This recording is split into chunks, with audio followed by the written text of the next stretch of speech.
नमस्कार दोस्तों, स्वागत है आप सबका मेरे चैनल कथा डिलाइट पर। फाल्गुनी माह के शुक्ल पक्ष की आमलकी एकादशी 20 मार्च 2024 को मनाई जाएगी।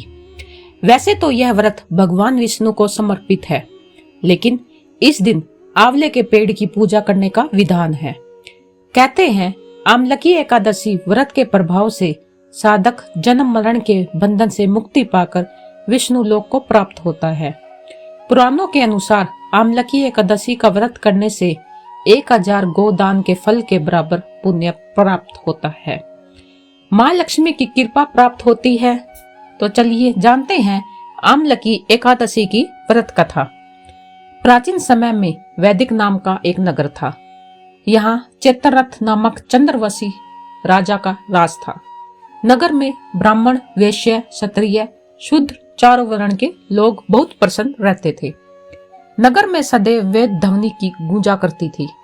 इसी नगर में सभी विष्णु भक्त थे और एकादशी का व्रत जरूर करते थे।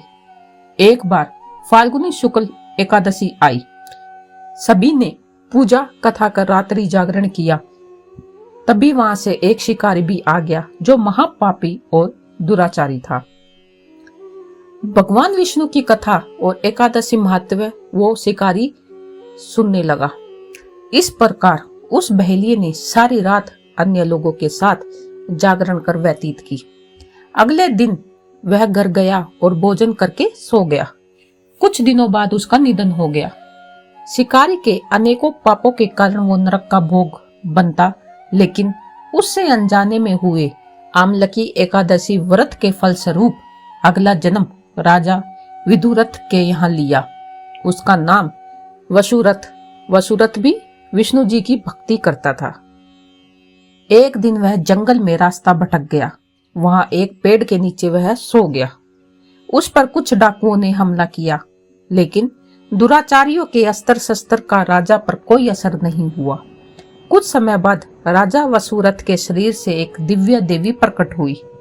उन्होंने समूचे डाकुओं का नाश कर दिया।